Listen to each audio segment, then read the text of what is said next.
ওং নমো ওঙ্কারেশ্বরায়। জয় মা ভবতারিণী। জয় গুরুদেব। গুরু ব্রহ্মা গুরু বিষ্ণু গুরুদেব মহেশ্বর গুরু সাক্ষাৎ পরব্রহ্ম তস্मै শ্রী গুরুভ্যো নমঃ। অখণ্ড মণ্ডলাকারং ব্যক্তং জ্ঞানচরাচরং তৎপদং দর্শিতং येन তস্मै শ্রী গুরু। অজ্ঞানং তিমিরন্ধর্ষ জ্ঞানাঞ্জনশলাকয়া চক্ষুরুন্মিলিतं येन তস্मै শ্রী গুরু। তো আজকের ভিডিওর মূল উদ্দেশ্য আমার গুরু তত্ত্ব, গুরুর ইম্পর্টেন্স বা গুরুর গুরুত্বপূর্ণ মাহাত্ম্য আমাদের জীবন বা আমাদের ভক্ত জীবন বা আমাদের আধ্যাত্মিক চেতনা দিকে। তো গুরু কে?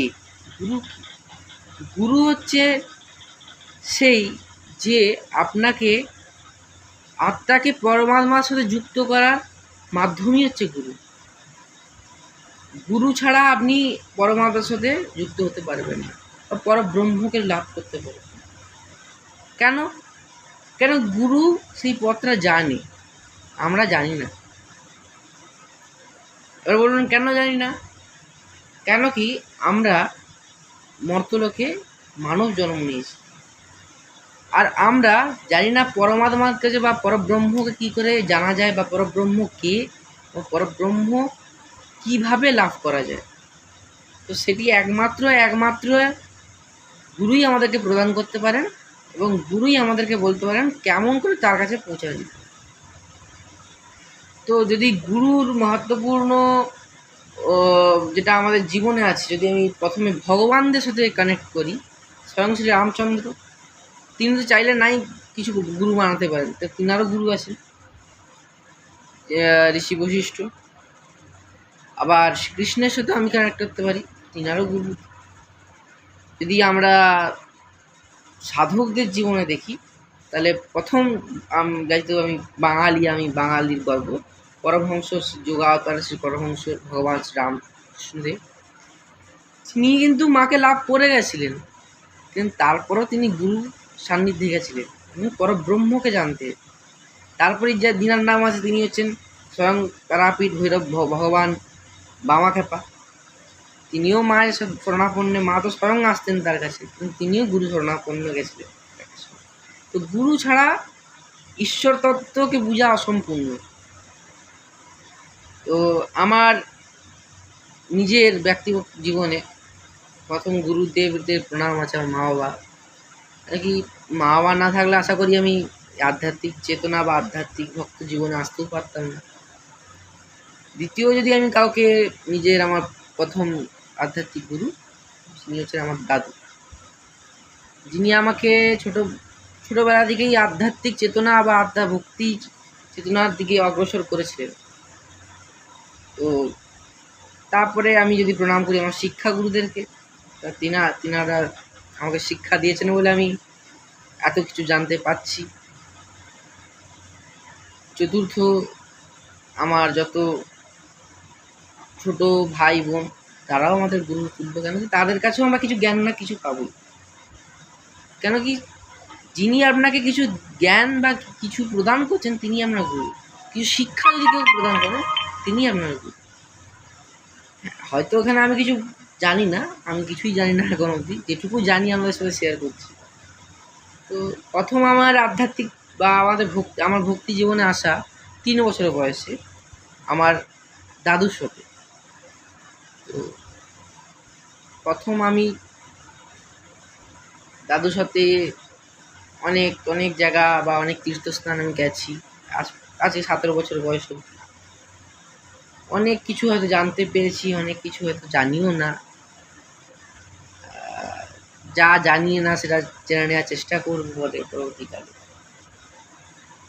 যদি আজকে আমাকে আমার যেটুকু আমি জানি, প্রথম যে ক্রেডিট যেটা আছে সেটা আমার দাদু। কেন কি ছোটোবেলা থেকে মন্ত্র বলুন, ভক্তি কী করে, মায়ের প্রতি ভালোবাসা, সবই আমার দাদুর কৃতিত্ব। তারপরে যিনাকে আমি এই জন্য কৃতিত্ব দেব, তিনি হচ্ছেন আমার শিক্ষাগুরু। তিনি আর একটা গুরুত্বপূর্ণ মাহাত্ম্য আমার জীবনে আছে, কেন কি তিনিও আমাকে এই ভক্তি জগতে অগ্রসর করেছেন। আমার মামাতুর পরে। তো তিনার কাছেও আমি আমার শ্রদ্ধাঞ্জলি বা প্রণাম জানাবো। তো তারপরে আমার যিনি এখন প্রথম দীক্ষাগুরু শ্রী শ্রী 108 শ্রী নিগমানন্দ পরমহংসদেব, তো তিনার শরণাপন্ন আমি এখন আছি বর্তমানে। তো সদ্গুরু আমাদের জীবনে খুব ইম্পর্টেন্ট। আপনার জীবনে বিপদ আপদ যত আসছেন তিনি রক্ষা করবেন, উনি আপনাকে পথ দেখাবেন। উনি আপনার কারো কাছে যেতে হবে না, শুধু সদ্গুরু শরণাপন্ন থাকলে উনি আপনাকে উদ্ধার করবেন। আমার নিজের জীবনের সাথে অনেক কানেক্টেড। জাস্ট আর যদি বলি যে শুধু আমাদের ভক্ত জীবন বলতে, এখন তো ভক্ত জীবনে অনেক ভাগ হয়ে গেছে। অনেকজন বলে আমি বৈষ্ণব, অনেকজন বলে আমি শাক্ত, অনেকজন বলে আমি শৈব, অনেকজন বলে আমি গণপত্য। সবার মধ্যেই কিন্তু গুরু সমান। তাই জন্য আদি শঙ্করাচার্য জগৎগুরু, তিনি এই ভাগ ডিভিশনগুলোকে একতা করেছিলেন আজ থেকে 1500-1600 বছর আগে। আজও অনেক শঙ্করাচার্যরা চেষ্টা করে যাচ্ছেন আমাদের ভারতবর্ষে যেন এই ডিভিশনগুলো এক হয়। স্বয়ং শ্রী মহাপ্রভু শ্রী চৈতন্যদেবও নিজের জীবনকালে নিত্যানন্দ মহাপ্রভুকে নিজের গুরু বানিয়েছিলেন। স্বয়ং যদি আমি শৈব বলি, আদি শঙ্করাচার্য তিনিও নিজের ভক্ত জীবনে গুরু ছাড়া অগ্রসর হননি। এবং যদি আমি শাক্ত মার্গে তো অনেক এক্সাম্পল, যেমন ভগবান শ্রীরামকৃষ্ণ পরমহংসদেব, আপনার কামাখ্যাপা, রামপ্রসাদ সেন, আপনার যত আছে মাতৃভক্ত বা মাতৃসাধক, সবার কাছে আমার প্রণাম। তো শাক্ত জীবন বা আমি শাক্ত মার্গে গুরুর ইম্পর্টেন্স অনেক। কেন? বৈষ্ণব মার্গে আপনি ভক্তি দ্বারা ঈশ্বর প্রাপ্ত হয়। মোটামুটি সব মার্গেই ভক্তি তো মানে দরকারি, নাহলে আপনি ঈশ্বর প্রাপ্তি হবেন। কিন্তু শাক্ত মার্গের সাধনা বা শাক্ত মার্গের পূজা অর্চনের জন্য গুরু অতি আবশ্যক।